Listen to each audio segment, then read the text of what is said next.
자, 오늘은 우리 모티베이션 티어리들에 대해서 나가볼 거야. 자, 우리가 이 단원을 나가기 전에 모티베이션에 대해서 다들 어떻게 생각해? 모티베이션의 사전적 정의는 뭘까? 그리고 각자 언제 모티베이트 된다고 생각해? 우리가 1단원에서는 비즈니스가 각각 오브젝티브를 정하고 뭐 미션, 비전 같은 걸 정한다고 했어. 근데 이거는 다 회사 입장에서 정한 거지 직원들 입장에서는 얘네가 각자 가지고 있는 목적은 아니잖아. 그래서 회사가 이 사람들의 생산성을 높이고 더 일을 열심히 하기 위해서 모티베이션을 부여하는 방법에 대해서 고민하기 시작했어.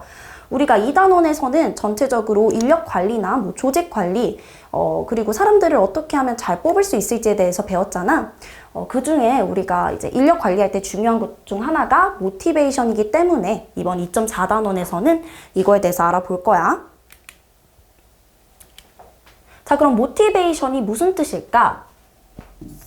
여기 나와 있는 게 모티베이션의 정의야. 우리 이제 그 2점짜리의 definition 쓰라고 하잖아. 그때 이거 써야 되는데 intrinsic and extrinsic factors that stimulate people to take actions that lead to achieving a goal. 그러니까 이 사람이 goal을 이룰 수 있게 동기부여를 해주는, stimulate 해주는 것들을 이야기를 하는데 인트린직이랑 익스트린직으로 나눌 수 있어. 이게 뭔지는 다음 페이지에서 배울 거야. 근데 회사 입장에서 이걸 신경 써야 되는 이유는 뭐냐면 잘 동기부여가 된 월커는 당연히 더 열심히 일을 하고 이게 장기적으로 보았을 때는 회사 입장에서 코스 이펙티브 하기도 한데 턴오버 레이시오도 낮춰줄 수 있고 그리고 얘네가 더 프로덕티비티가 높기 때문에 그 월커를 모티베이트를 잘 해주는 게 굉장히 중요하다.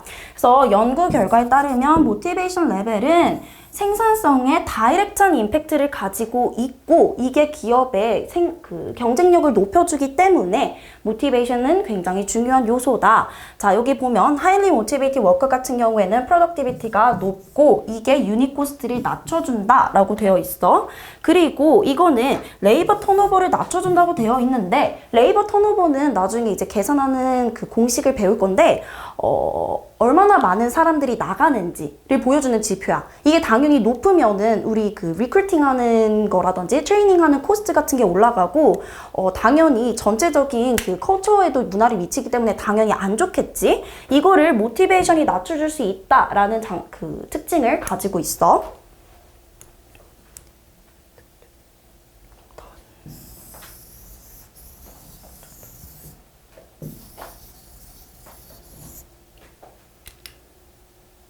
자, 그래서 내가 방금 얘기했다시피 모티베이션은 extrinsic과 intrinsic으로 나눌 수 있는데 extrinsic은 external rewards야.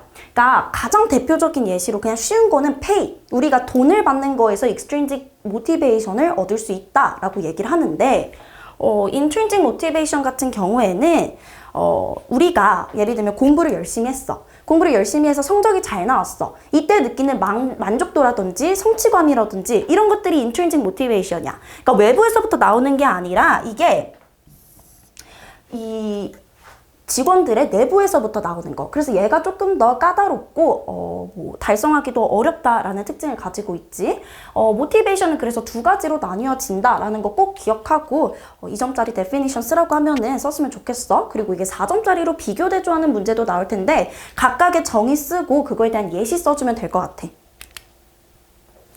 그래서 오늘 우리가 집중적으로 배워볼 건 뭐냐면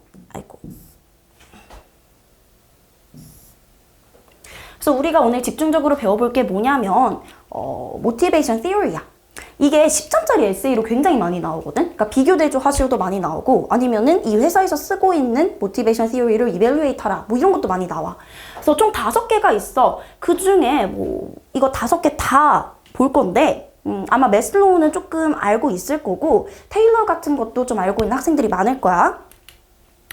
그래서 첫 번째로 이 테일러 티어리에 대해서 볼 거야. 테일러 티어리는 이 사람의 이름을 따서 만들어진 티어리야. 근데 이 사람이 원래는 운영관리 쪽의 사람이야. 그래서 얘가 가장 먼저 했던 생각이 뭐냐면 어떻게 하면 직원들의 퍼포먼스를 인크리즈 할 수 있을까를 과학적인 방법으로 접근해서 보자라고 했던 사람이야. 그래서 이 사람은 이제 이 당시에 어떻게 하면 워커의 모티베이션을 인크리즈해서 퍼포먼스를 올리고 프로덕티비티를 인크리즈할 수 있을까에 대해서 고민을 했는데 과학적 접근법을 가장 먼저 도입한 사람이야. 아까 얘기했다시피. 그래서 얘의 가장 큰 에임은 뭐였냐면 비효율성을 줄이자였어. 그래서 이 당시 이제 19세기 또는 20세기 초반에는 2차 산업혁명이 굉장히 발달했었잖아. 그래서 대부분의 기업들이 공장을 운영을 했었는데 근데 이때는 직원들을 사람으로 보기보다는 기계로 봤었던 거야. 그래서 얘네의 모티베이션이라든지 아니면 얘네를 어떻게 하면은 더 효율성을 극대화시킬 수 있을지에 대해서 연구한 사람이 없었어. 근데 이 사람이 가만히 지켜보니까 이거를 관리를 하면은 회사 입장에서 프로덕티비티가 굉장히 올라갈 수 있겠다라는 생각이 든 거야. 그래서 이제 이 사람이 어떻게 했냐. 이게 딱 봤을 때 이게 원래는 더 디테일한 내용이지만 이건 생산 및 운영 관리 쪽이지 이 비즈니스 2단원 모티베이션 쪽은 아니라서 내가 최대한 간추려 놨어. 사람들이 일을 하는 걸 잘 본 거야. 그리고 나서 시간을 쟀어. 시간을 재 보니까 어떤 방법과 어떤 조합이 가장 베스트 웨이고 시간이 단축되었는지를 이렇게 확인을 한 거야. 그래서 그 조합을 계속해서 진행을 시키고 이 사람이 아웃풋 기반으로 워커한테 돈을 주기 시작을 했어. 그랬더니 어떤 결과가 나왔냐. 이 사람이 이렇게 아웃풋 기반으로 돈을 주기 시작을 하니까 당연히 사람들은 돈을 더 많이 받으려고 시간을 단축시키고 프로덕티비티가 인크리스 했겠지.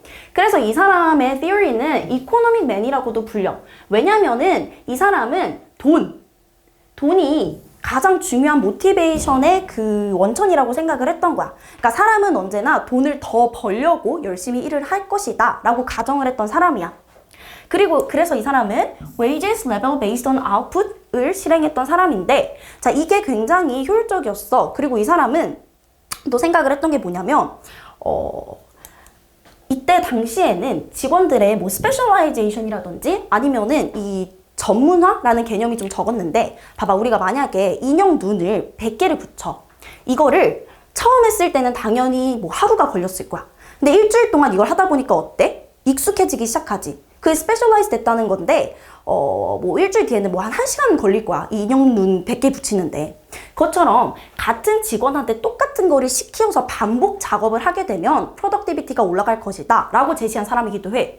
방금 거는 모티베이션과 크게 관련이 없고 모티베이션 티어리에서 생각을 해야 될 거는 이 사람은 돈이 가장 중요한 요소다 라고 주장했던 사람이라고 생각을 하면 돼. 그래서 아웃풋이 높으면 이 사람은 결국 회사 입장에서는 low rate per unit을 이제 할 수 있어서 결론적으로는 더 효율적이고 더 많은 아웃풋을 만들 수 있을 것이다 라고 주장했던 사람이야. 근데 당연히 리미테이션도 굉장히 많아. 자, 가장 중요한 리미테이션이 뭐냐면 만약에 내가 100개 만들면 돈을 더 준대. 그럼 사람이 어떻게 되겠어? 퀄리티보다는 퀀티티를 더 중요하게 생각을 하겠지. 그러니까 이 작업을 하면서 퀄리티가 높을 수가 없는 거야. 두 번째는 뭐냐면은 이 사람은 뭘 간과했냐면 돈이 다가 아니라는 거야. 아까 내가 돈이 extrinsic motivation이라고 했잖아. 근데 motivation은 intrinsic 요소도 가지고 있단 말이야. 예를 들면 내가 지금 한 달에 1,000만 원을 벌어. 그러면 나한테 1,200만 원을 주는 회사가 매력적인 게 아니라 나를 존중해주고 아니면 내 커리어를 더 키워줄 수 있는 회사가 더 매력적이게 느껴질 거란 말이야. 그것처럼 extrinsic 요소뿐만 아니라 intrinsic 요소가 우리 모티베이션에 굉장히 중요한 건데 이 사람은 그걸 간과했다라는 그런 특징을 가지고 있어. 그리고 이 사람 theory를 생각할 때 중요한 게 뭐냐면은 economic man, 방금 얘기했던 것처럼 돈이 가장 중요하다라고 생각을 했고 이거 아웃풋을 기반으로 돈을 줬다. 그리고 scientific management를 도입한 사람이다. 요 정도 기억을 하면서 넘어가면 될 것 같아. 자, 이 Maslow's Hierarchy of Human Needs. 이거 진짜 유명해서 아는 애들 굉장히 많을 거야. 심리학에서도 많이 쓰이고 다른 분야에서도 굉장히 많이 쓰이는 그런 theory이기 때문에 이거 아는 애들 굉장히 많을 텐데 매슬로우 같은 경우에는 Human Needs를 hierarchy로 만들었어. Human Needs를 hierarchy로 만들어서 모티베이션을 설명하고자 했어. 그래서 이 사람 슬러의 주장을 할 때 중요한 포인트가 있는데 가장 중요한 포인트는 뭐냐면 아래에 있는 니즈가 충족되지 않은 상태에서는 위에 있는 니즈도 절대로 충족될 수가 없다라는 거야. 그래서 우리가 이 베이직 니즈에서부터 셀프 액츄얼라이제이션까지 올라갈 때 밑에 있는 단계를 먼저 충족시켜줘야지 이 워커들의 모티베이션을 이룰 수가 있다라고 주장한 사람이라고 생각하면 될 것 같아. 자, 그래서 밑에 있는 거는 진짜 간단해. food, warmth, shelter 이거 우리 의식주라고 얘기하지. 인간이 살아갈 때 가장 기본적으로 필요한 요소들. 그 다음은 safety needs, 예를 들면 employment resource, morality, human health, property. 그 다음으로 이제 사람이 살아가야 될 때 인간으로서의 좀 갖출 수 있는 것들. 그리고 약간 좀 안전에 관한 것들이 그 다음 니즈고, 자, 그 다음은 love, belonging인데 예를 들면 회사 입장에선 그거인 거지. 내가 인정을 받고 있다, 또는 내가 회사 동료들과 좋은 관계를 맺고 있다, 이런 것들이 여기에 있을 수 있을 것 같아.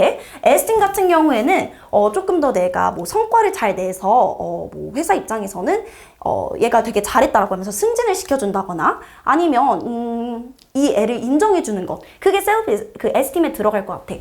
마지막으로 셀프 액츄얼라이제이션은 사실 자아 성취 같은 건데 이걸 달성한 사람은 거의 없기 때문에 가장 맨 위에 있는 단계라고 생각하면 될 것 같아.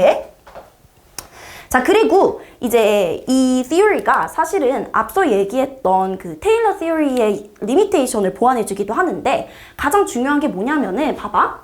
내가 이걸 만약에 달성했어, 이 단계를. 그러면 여기에 있는 거를 아무리 추가적으로 제공을 한다 하더라도 더 이상의 모티베이션은 제공되지 않는다는 거야. 그게 무슨 의미냐면, 자, 내가 아까 얘기했던 것처럼 나는 이미 돈이 충분해. 그렇다면 돈을 더 주는 게 과연 나의 모티베이션에 영향을 줄까? 당연히 아닐 거야. 자, 내 모티베이션에 영향을 주는 거는 그 다음 단계에 있는 이 사회적인 인정이라든지 동료와의 관계라든지 이런 것들이 되지 절대로 뭐 엑스트린직이 더 이제 나의 모티베이션을 주지 않는단 말이야. 이게 아까 내가 얘기했던 테일러의 한계점을 극복하기도 했고, 두 번째 특징은 뭐냐면은 리버전이 퍼시블하다는 거야. 밑에 있는 게 충족이 돼야 다음 단계로 넘어간다고 했잖아. 근데 만약에 예를 들어 내가 뭐 회사에서 직장을 잃었어. 그러면 더 이상 이런 에스틴 니즈가 내 모티베이션에 이제 필요한 게 아니라 다시 밑에 있는 거를 충족을 시켜야지 모티베이션이 더 된다라는 거야. 자, 그러면 이 theory 자체는 굉장히 쉽기 때문에 이해했을 거라고 믿는데 이게 그럼 회사에서 우리가 비즈니스에서 이걸 배우는 이유는 뭘까?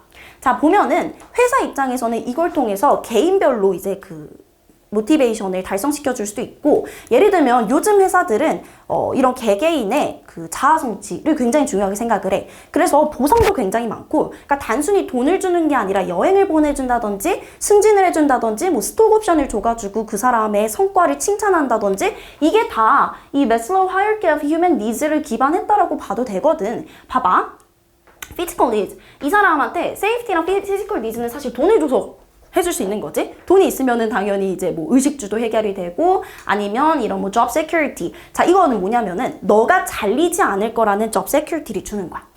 그게 이 safety needs에서 굉장히 중요하겠지. 그리고 social needs는 그룹을 지어서 이제 사람들끼리 의사소통도 하고 영차 해서 이뤄나갈 수 있는 건데, 좋은 커뮤니케이션 시스템을 만들어서 모티베이션 이룰 수 있어. 뭐 요즘 퇴사하는 이유 중에 하나가 조직 문화랑 안 맞는다, 아니면 뭐 조직 내 따돌림도 있잖아. 그런 것처럼 반대로 소셜 니즈를 잘 이렇게 충족시켜주면 이게 모티베이션으로 이어질 수 있다라는 특징이 있고, 에스팀 니즈 같은 경우엔 잘했다고 해주는 거, 이 사람의 성과를 인정해주는 거, 이게 에스팀 니즈가 되겠지. 마지막으로 셀프 액츄얼라이제이션 같은 경우에는 이 사람이 일뿐만 아니라 본인의 자아를 이렇게 잘 성취할 수 있도록 도와주는 것도 이 회사가 모티베이션을 이루는데 이제 도움을 주는 역할 중 하나다. 자, 그래서 이거 기억하면 될 것 같아.